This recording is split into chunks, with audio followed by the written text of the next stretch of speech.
Good evening. You're with the news at 10. I'm Madhavdas Gopalakrishnan. Now, ladies and gentlemen, with the looming likelihood of economic recovery by COVID-19 pandemic hit world, forcing a resetting of the climate correction clocks, India, led by Prime Minister Narendra Modi, is set to make climate justice the centerpiece of the 26th Conference of Parties in his address shortly. India's war cry for the battle against climate change incorporates the claims of the developing world that its developed counterparts have been shifting their goalposts in the various rounds of talks to build a global consensus, right from the Kyoto Protocol to the Paris Agreement.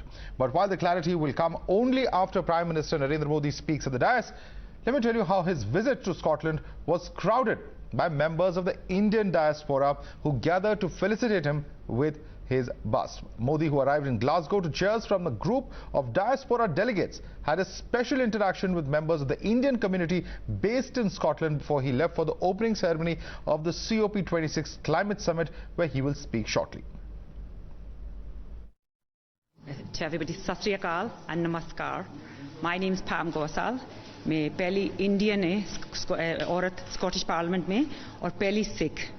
I think it's fantastic to see the Prime Minister here in Glasgow at COP26 amongst all the world's leaders. Yoga तो चल रहा है बहुत century से, but popularity जो उन्होंने create की है पूरे वर्ल्ड में, उसके लिए बहुत ही बहुत धन्यवाद मोदी जी को, बिकॉज उसकी वजह से जो है लोग और भी योगा करने लग गए और it has been recognised all over the world. Modi ji has actually and is amazing leader. He is an amazing Indian leader and he is really put India top of the list, which we all appreciate. When I said I'm from Andhra, I said like, oh, Andhra Garu, it's really good.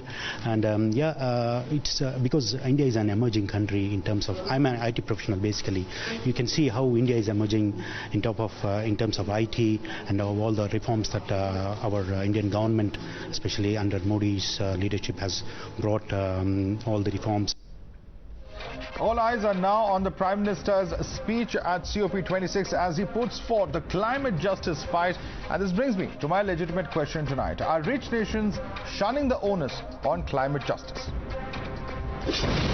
You're watching the News Hour at 9. Debate number 1 on Times Now. Super Prime Time.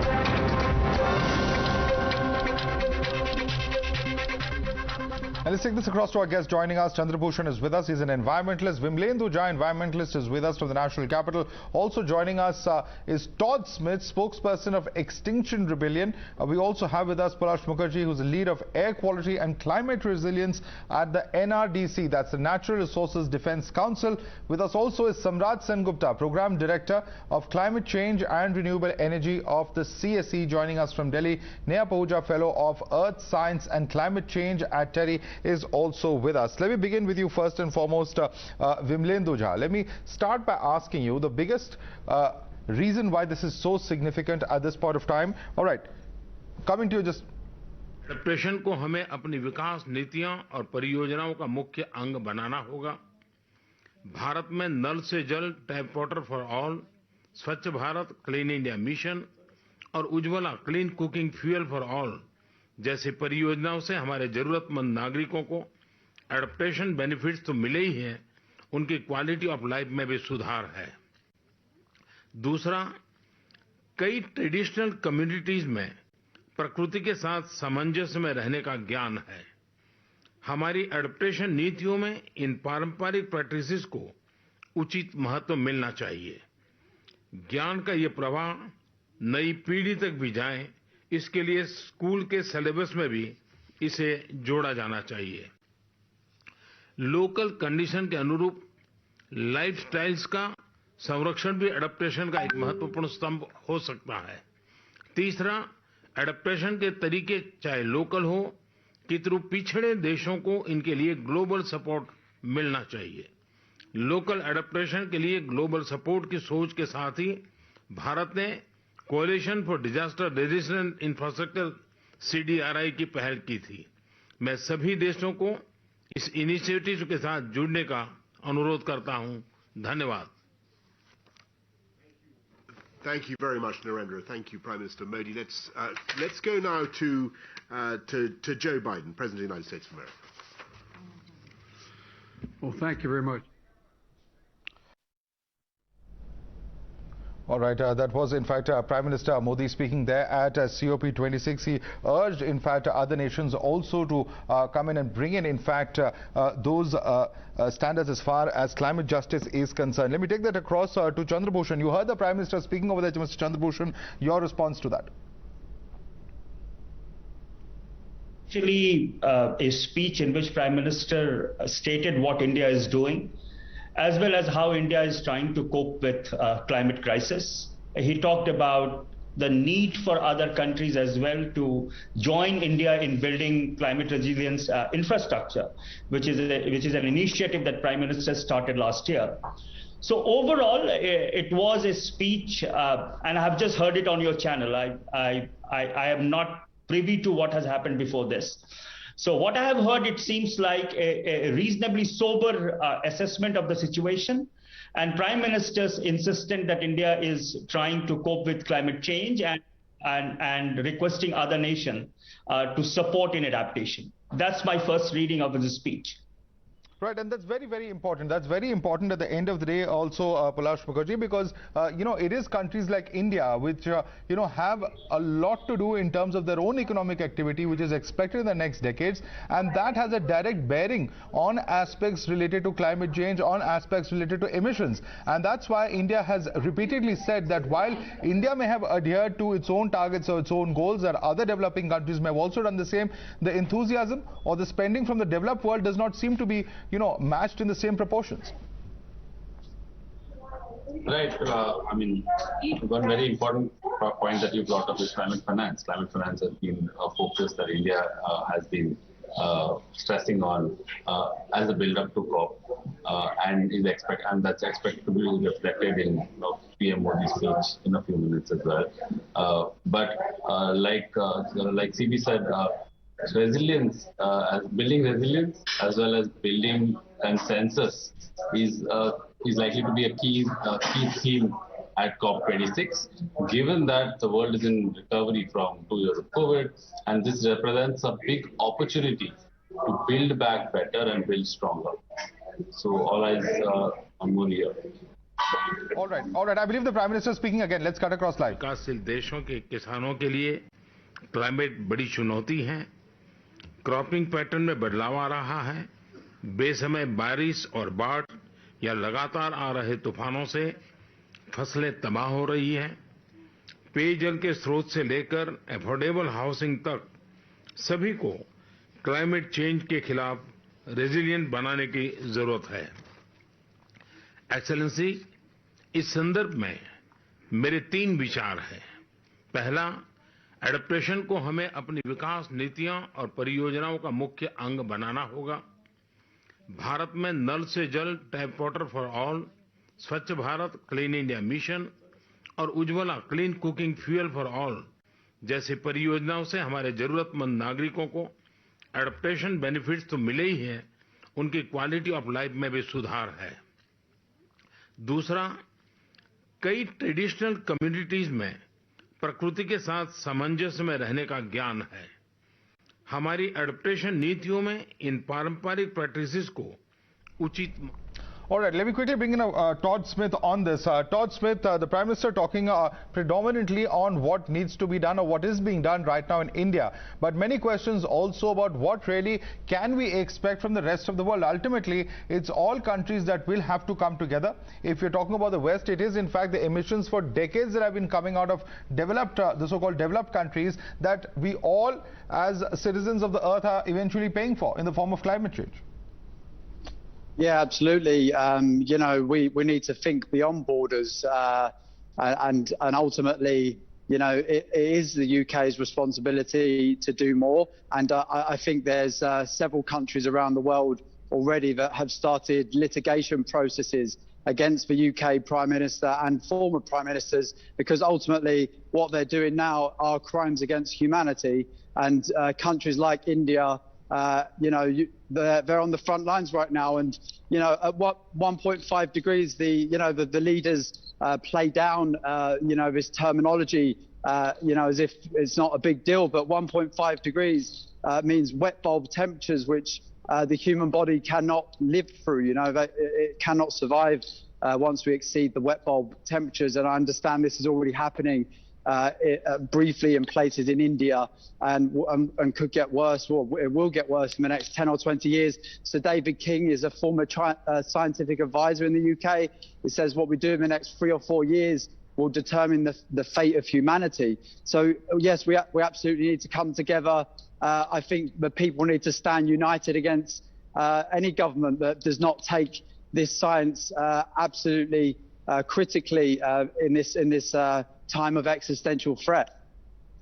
Well, absolutely. And in fact, Samrat Sengupta, this is a very, very important point, isn't it? Because India, seeing these incidents of cloudburst, whether it is in the north in Uttarakhand or whether it is the extreme rainfall that we've been seeing for years now, it's not one isolated incident, but several such incidents that have taken place, at least the third time round this year in Kerala, where we've seen excessive rainfall concentrated in particular areas. Now, all of this, experts relate ultimately to changing climate and these patterns that it is in India's interest also that these issues are addressed at the very earliest.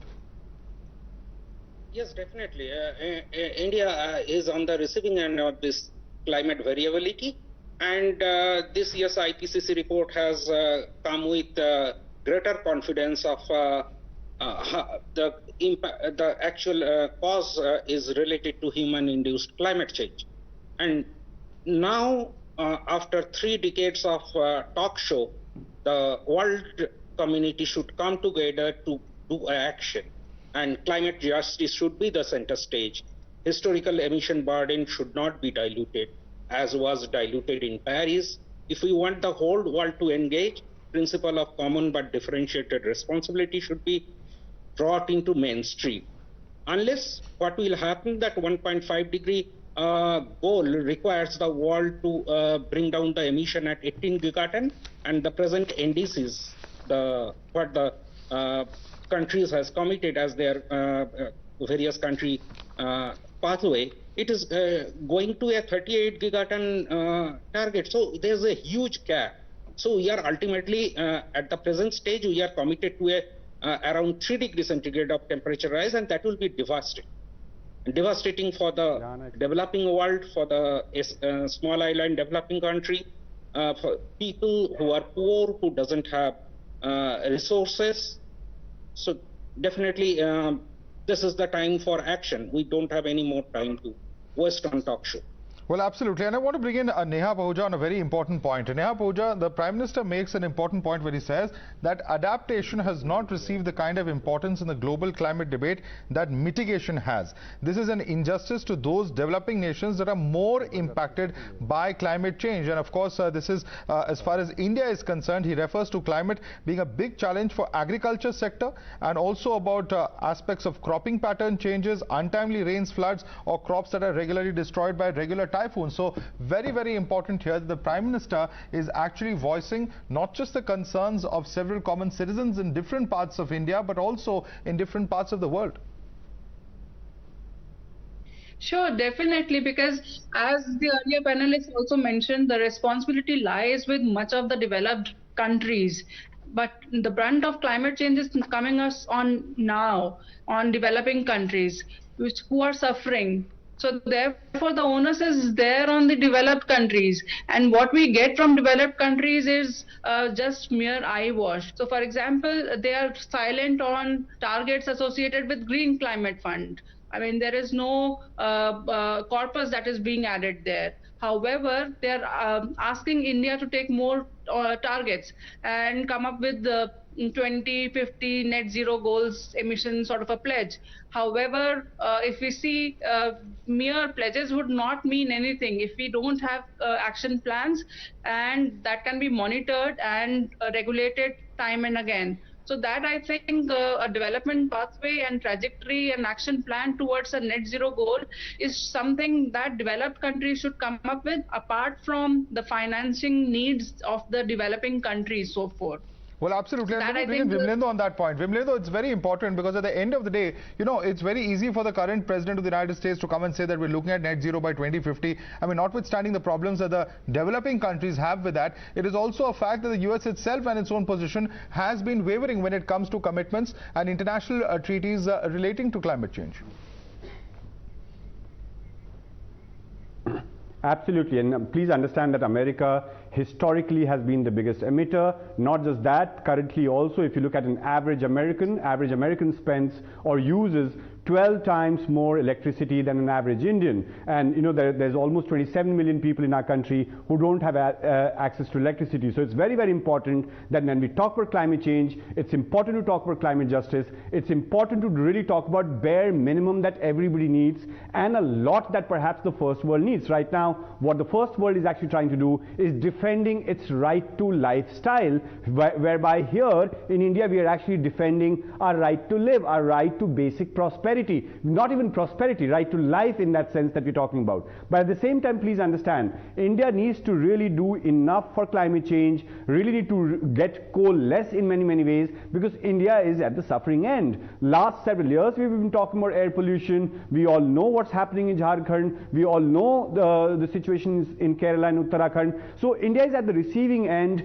Indeed, we need to negotiate hard and not let the first world bully countries like India or developing countries in that sense in the name of net zero. Give that 100 billion that was actually promised in 2015. But at the same time, you know, stringent norms that India needs to also follow, because you know, because of climate change we might have a cloud burst, but the reason why there's more deaths in Uttarakhand is not the doing of America. It's our own haphazard construction, you know, the road development, electric power plants that we're doing. So it has to be a mix of both. It has to be a mix of global commitment and negotiating with the larger world, and at the same time having a robust environmental economics, or have a plan which is actually based on idea of sustainability and a sustainable development model. So we cannot just, you know, let them bully us and say get net zero by 2050. They, without really paying that 100 billion that they had promised, and perhaps much more than that. We need to understand that 7% of 7 of these countries, the rich countries that we're talking about, including America and several countries of Europe, they actually contribute almost 70%. Their contribution to greenhouse emission in our atmosphere is almost 70%. Absolutely. They are the historical polluters. India's contribution is just 3%, you know, collectively, and only 7% in terms of annual flow. So we are the ones who are losing our GDP. Almost 3.5% is what we lost last year. $37 billion is what we lost last year because of climate change. We're losing livelihood. 80% of India's population is vulnerable to climate change, and therefore it's very, very important for us to hold the collar of the first world and tell them, because of your wrongdoing, we are suffering today. You better pay up. And okay. Indeed, we need to also act. Indeed, we need to also course correct. Well, I think that's a very, very important point, very well articulated there. Adaptation also, and this is the point that the Prime Minister makes when he says that adaptation has not received the kind of importance in the global climate debate that mitigation has. I'm requesting all of you to stay with us. Let's quickly listen into those opening remarks of the Prime Minister. I'm told that there would be a longer speech by the Prime Minister in a short while from now. Let's quickly have a look at those opening remarks. वैश्विक climate debate में adaption को उतना महत्व नहीं मिला है जितना mitigation को। यह उन विकासशील देशों के साथ अन्याय है जो क्लाइमेट चेंज से अधिक प्रभावित है।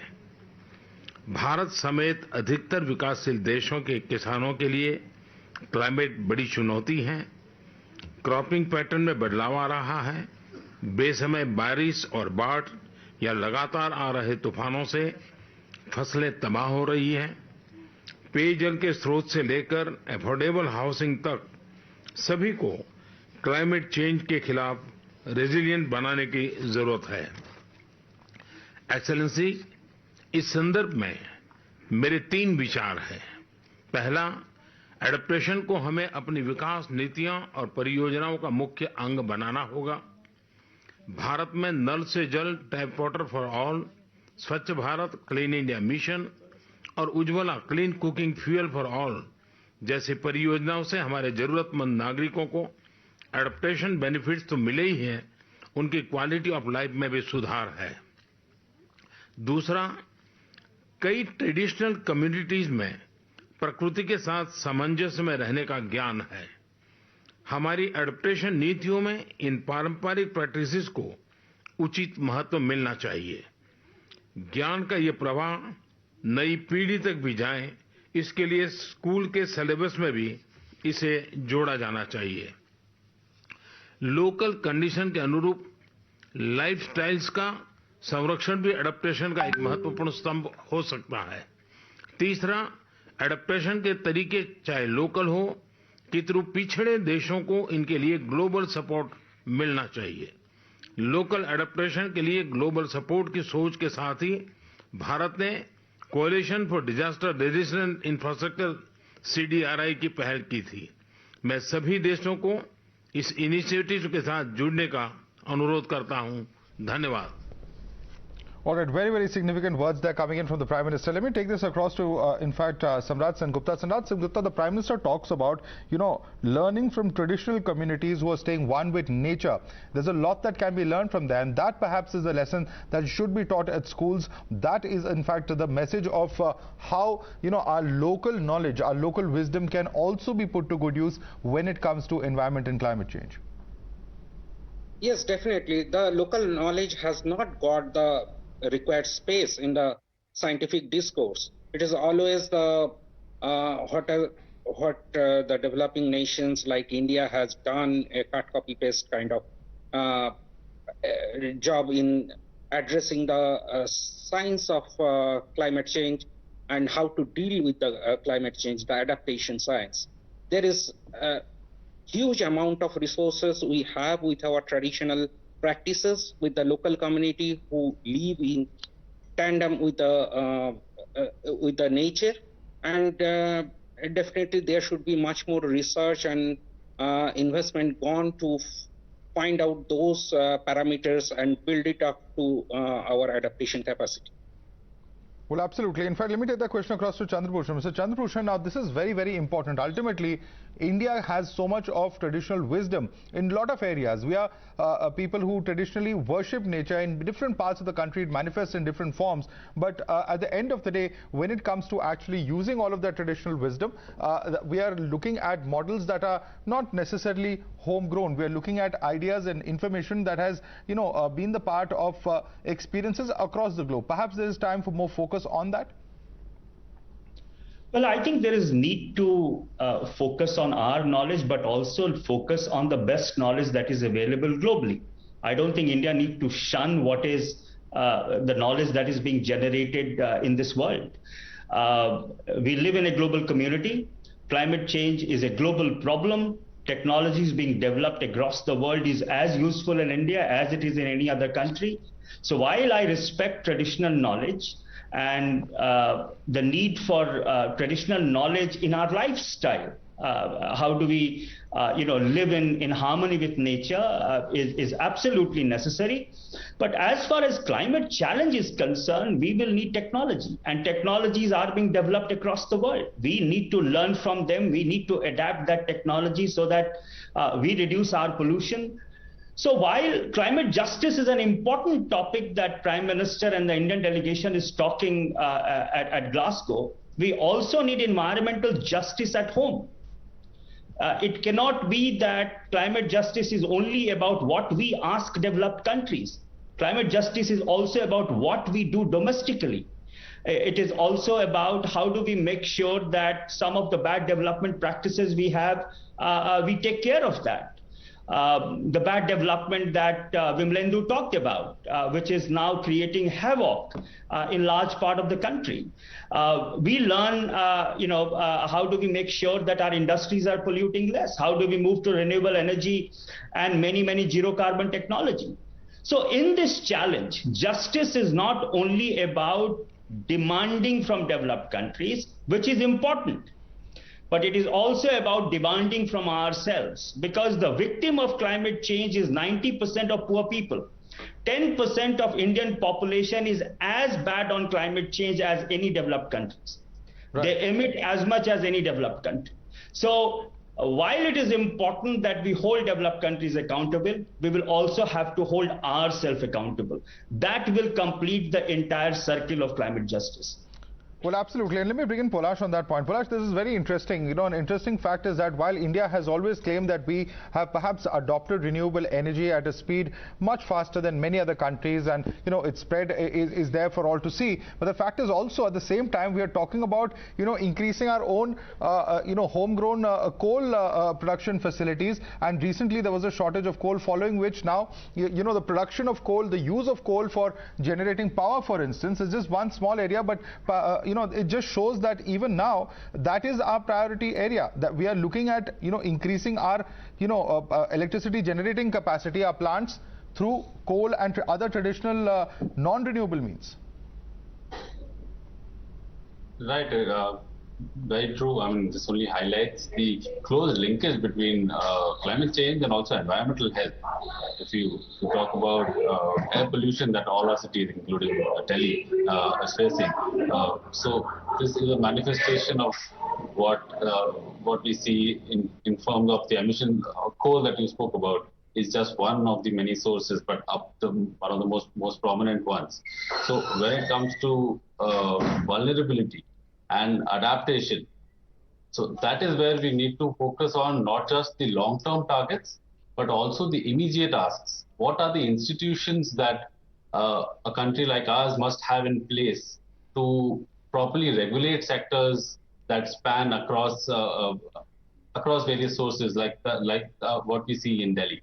So not just at the national level, but also looking at subnational regulatory frameworks. These are all focus areas that we need to focus inwards on. And like some of my co-panelists have spoken here, where is the learning that we can quickly get from the West, from the rest of the world, in fact, not just the West, and also the funding that can be brought in here. So all these are key issues of discussion that must be focused on at home. Well, absolutely. And Vimlendra, I want to bring you in on another subject that we have often discussed right here. That is, of course, cities like Delhi. I mean, ultimately, if you're talking about emissions, if you're talking about, the impact that it has on climate change, perhaps no better place that we can see it than in the national capital, which has, in fact, been seen as perhaps the most polluted city in the world several times over. You know, the question is that despite all of that, ultimately, if our priority is going to be producing more power through the means of coal, it is going to raise some serious questions. We're talking about, e-vehicles and several other things. But at the end of the day, these are some very serious questions at the level of policy, at the level of decision making that will have to be addressed. They are very tough choices. Nevertheless, they will have to be looked at seriously. Absolutely. So, when as much as I compliment the Prime Minister to really, give it back to the first world and not toe the line when it comes to issues of net zero, and talk about indigenous people and indigenous culture and indigenous ways of adaptation, please also understand that this government and many other governments of our past have actually been really pushing the indigenous people or indigenous knowledge to cold storage. And the people who suffer the most when it comes to climate change is the same indigenous people that the Prime Minister is talking about. It's better to talk about indigenous people when he's in India rather than to talk about indigenous people when he's in Glasgow, as much as I respect him for his stance that he's taken on climate or in global negotiations. Please understand that Jharkhand, where most number of indigenous people in our country live, is the most vulnerable when it comes to climate change and has the largest reserve of coal that India has. So that's the the entire irony of the situation, that the richest state when it comes to natural resources is the poorest in many ways and the most vulnerable when it comes to climate change, and has the most amount of indigenous knowledge and most number of indigenous people. And the same thing goes for Chhattisgarh, the same thing goes for Madhya Pradesh and many other places, and Odisha as well. And these are the states that have most number of indigenous people and tribals, and therefore the most vulnerable. Delhi is what we were talking about, yes. Imagine Delhi's bad air is not the doing of America or of the world, as much as I blame America and the first world for their larger contribution to emissions, greenhouse gas emissions, as I said, 70% in that sense. It's all our doing. It would be really good if India's economic model was actually sustainable. Imagine Coal India is the largest coal miner of the world. Indian Railways, 50% of its revenue comes by transporting coal. So sometimes we need to also call out our own double standard. Are we actually doing enough for environment? Are we actually not cutting down our forest? Are we not building these roads in Uttarakhand because of which there is that scale of disaster? Scale of disaster is not necessarily only because of climate change that is happening globally. It is also happening because the way we are actually running our show. Look at the same government, what it actually did or planned to do with respect to environmental impact assessment. Look at the number of airports that's actually coming in different parts of the world in ecologically sensitive zones. So entire chest thumping and grandstanding globally, sometimes it can be fake also, as much as we need to ask for a right globally. As an Indian citizen, I will ask the Western world to pay up for their crime, but at the same time, from a good governance point of view, I'll ask my Prime Minister to first act locally as well, which is largely missing when it comes to environmental governance. A lot of environmental crimes are committed in our country as well by this government and the previous government, or by the body called the government. The biggest polluter and the biggest violator of our environment is the government itself. And it's not any one particular government. These are successive governments. These are systemic problems, and they will have to be addressed at some point of time. Vibledu, these are very serious issues, certainly. Absolutely. But I want to bring in Neha on one very important point. Neha, Bahuja, we've been talking about, there's so much talk about net zero. Now, this is an extremely contentious concept in itself, because a lot of the developing countries are going to come out and say that who decides 2050? How is it the right of the developed world to come out and say that, yes, by 2050 this will happen? How do you know that what position other economies or other countries are going to be? It's just about 29 years away. This is a very, very important point of contention, Neha Bahuja. And how do you see this aspect of net zero by 2050 actually playing out?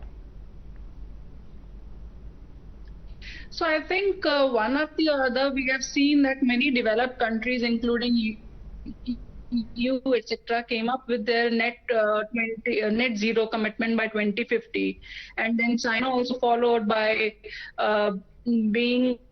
committing to be net zero at 2060, and that sort of put pressure on India, for a sense, to take up similar sort of commitment. However, none of these countries have come up with an action plan of how they are going to do that, and what are the technologies that they are going to use, and by let's say in different time slices, like in 2030, where would they be?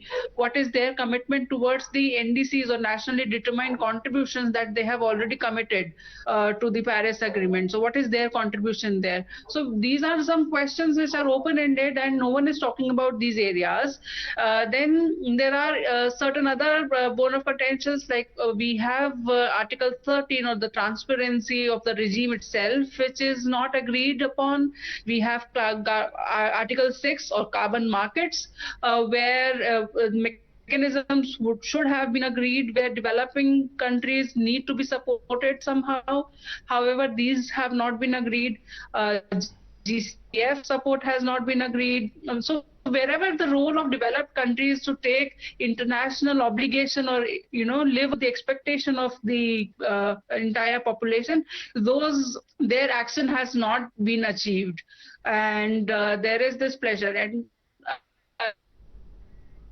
Well, if you talk about, and in fact, I want to bring in Todd Smith on that point. Todd Smith, this is not going to be very easy to arrive at any particular timeline, as Neha has just very clearly enunciated. The fact is that different countries have different concepts of by when net zero is most optimal. So in itself, the concept of net zero itself is so divisive, not only as far as the developed world is concerned, but also between the developed and the developing countries. Yeah, absolutely. I mean, the thing with net zero is, for me, it just seems like a way that, the global economy can keep turning and delaying. And ultimately, if the science is saying that we have a 1% chance of reaching 1.5 degrees, and actually there's a 10% chance that we could reach 7 degrees by the end of this century. When I was a pilot, you wouldn't get on my flight if I said there was a 1 in 10 chance of us surviving. All of this net zero rhetoric is nonsense, really. We have a political economy which is not fit for purpose. The UK has exported this capitalist economy, and ultimately we need to have other indicators, not just GDP, but things like happiness and well-being. You know, we need to gauge other measures of success in this critical moment, and every day that goes past now is critical, and it will affect future generations. It could possibly affect the next 100 generations.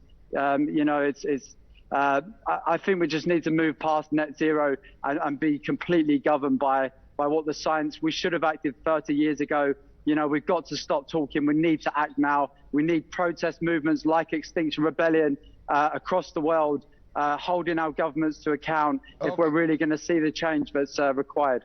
All right, Todd Smith, I'd like to thank you so much for joining us. Also like to thank Chandra Bhushan as well as Vimlendu Jha and of course our other guests Polash Mukherjee as well as Samrat Sen Gupta and Neha Pahuja. Certainly very, very important conference. All eyes on what will transpire in Glasgow when the Prime Minister speaks again in a short while from now. On that note, we're slipping into a quick break.